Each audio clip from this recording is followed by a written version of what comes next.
Assalamualaikum warahmatullahi wabarakatuh. Selamat datang di channel aku. Kalau kamu sampai pada video ini, yakinlah bukan tanpa alasan.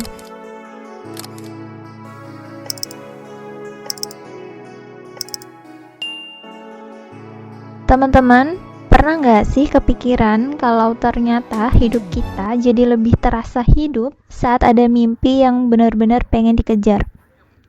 Banyak hal yang begitu masif kita lakukan untuk mencapainya. Bahkan, kadang kita rela mengorbankan waktu, tenaga untuk hal itu, termasuk untuk mengubah kebiasaan kita, atau yang sering disebut dengan habits. Aku sering banget nih denger pertanyaan, gimana sih cara kita untuk membangun kebiasaan baik? Dan jawabannya sebenarnya super simple, just do it. Tapi ternyata nggak semuanya bisa berhasil sesimpel itu. Kita tentu pernah melihat seorang pelukis. Hanya dengan melihat sesuatu yang menjadi inspirasi di matanya, bahkan tangannya udah lihai itu untuk melukis. Bagi kita yang bukan pelukis, itu adalah hal yang istimewa.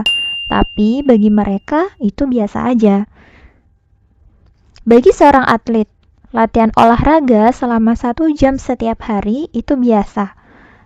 Kalau bagi kita, olahraga 1 jam itu udah cukup banget buat bikin badan yang kaku jadi lebih pegel daripada biasanya. Kenapa? Karena nggak biasa. Dari situ tentu kita pahami nih, bahwa hal istimewa bagi kita itu belum tentu istimewa juga. Apalagi bagi mereka yang udah biasa ngelakuin. Tentu itu adalah hal yang biasa aja.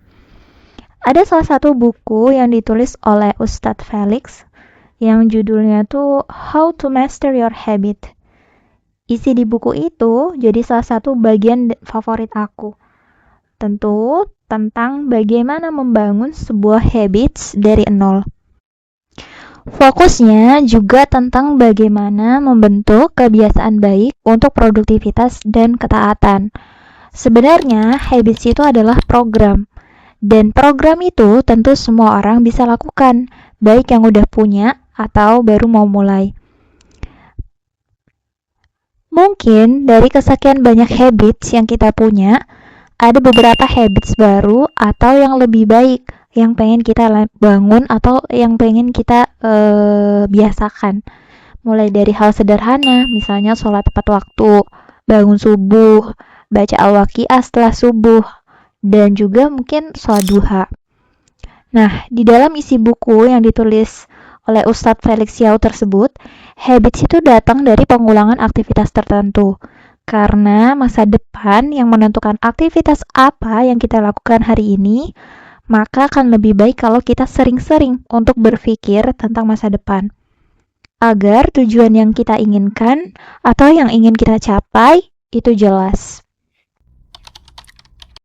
Karena kebiasaan itu adalah program, tentu untuk membangun, kita butuh terus melakukan dan terus mengulang, yaitu practice and repetition.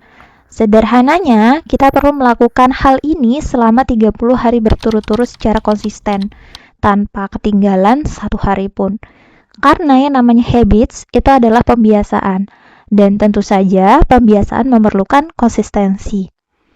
Karena manusia nggak selamanya bertindak berdasarkan rasio akal, tapi kebanyakan karena pengkondisian dan pembiasaan. Sama halnya nih, saat kita bangun tidur, kita langsung minum segelas air putih. Dan mungkin setelah makan, kita juga langsung minum. Sama yang udah sering dilakukan secara berulang, secara otomatis terulang setiap hari, dan bisa dibilang udah tersetting autopilot. Jadi nggak perlu lagi tuh kita berpikir, oh aku mau minum gitu. Oh setelah makan aku haus mau minum gitu. Nggak ada lagi pikiran itu, tapi secara otomatis sudah tersetting di dalam perbuatan kita atau aktivitas kita sehari-hari. Karena kebiasaan yang berulang itu, Rasulullah juga berpesan kepada kita bahwa amal yang disukai Allah bukan dari segi banyaknya aja, tapi juga amal yang dilakukan secara terus-menerus dan juga konsisten. Dan kunci dari berhasilnya suatu habits yang ingin kita bangun adalah just do it. Tentu ngebentuk habits itu tidak seperti membalikan telapak tangan. Perlu waktu, tenaga, sebelum kita nyaman dengan kebiasaan baru atau habits yang pengen kita rutinkan. Harus ditekankan bahwa keberhasilan itu bukan terletak pada motivasinya, tapi pada pengkondisian kita untuk berhasil.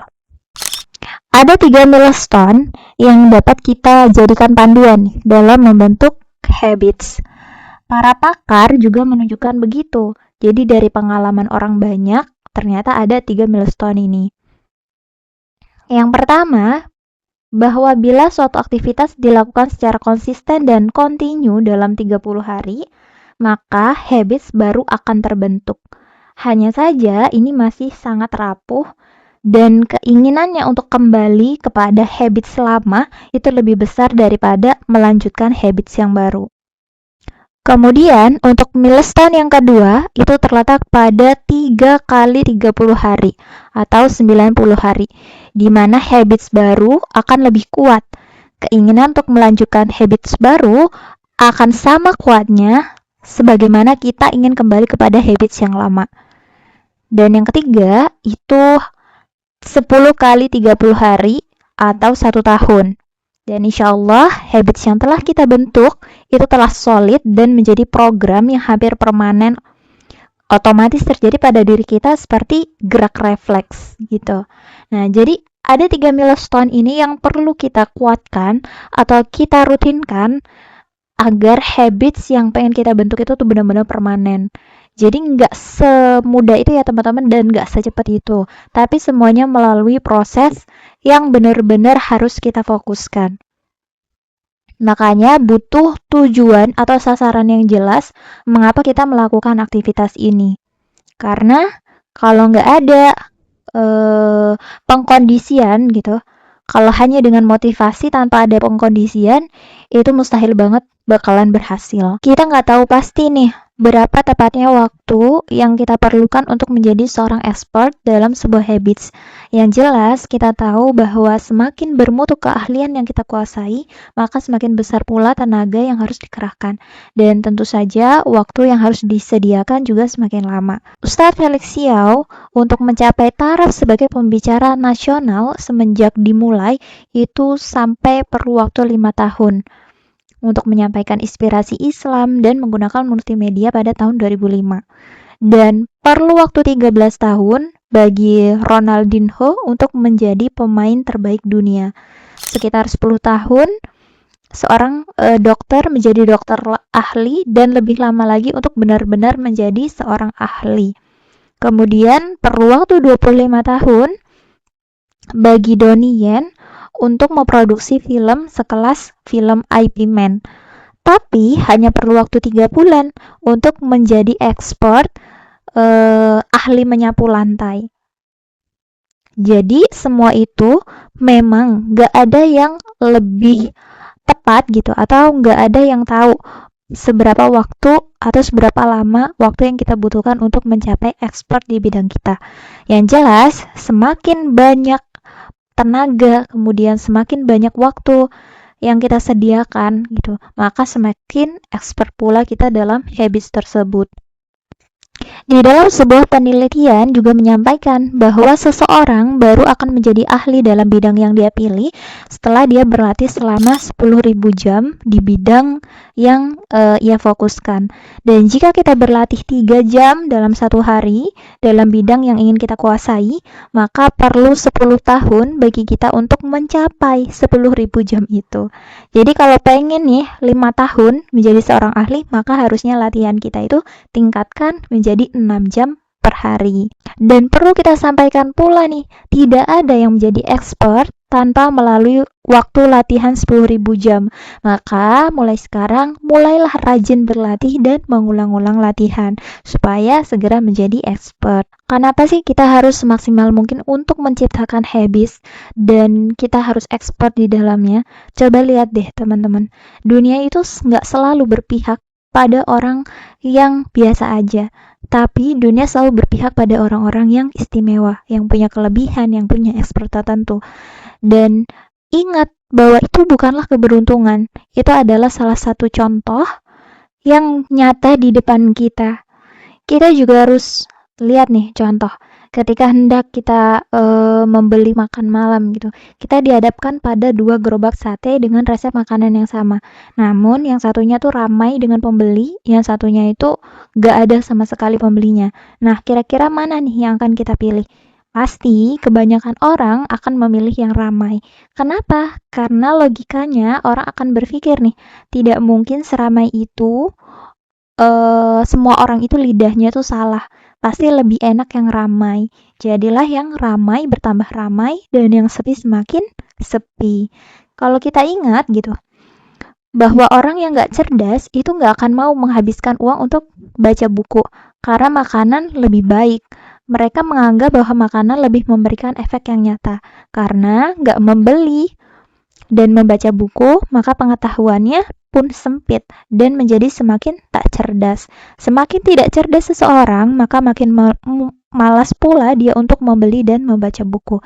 Nah, jadi habit itu layaknya spiral. Selama nggak ada gaya luar yang mengubah, maka semakin lama ia akan semakin besar. Sayangnya, hal ini nggak akan berlaku pada sesuatu yang baik, namun juga sesuatu yang buruk. Dari sini kita belajar nggak ada kata terlambat untuk membangun sebuah habits, karena semua orang yang masih hidup masih bisa menghirup oksigen di dunia ini secara gratis, maka kita harus siap untuk membangun habits. Kita harus siap untuk menjadi expert. Seberapa banyak waktu yang kita perlukan, sebanyak itulah waktu yang harus kita sempatkan, waktu yang harus kita fokuskan. Tetap semangat untuk tetap menjadi lebih baik dan tetap semangat untuk meraih mimpi yang akan kita wujudkan. Terima kasih udah simak video ini sampai akhir. Sampai ketemu di video berikutnya. Wassalamualaikum warahmatullahi wabarakatuh.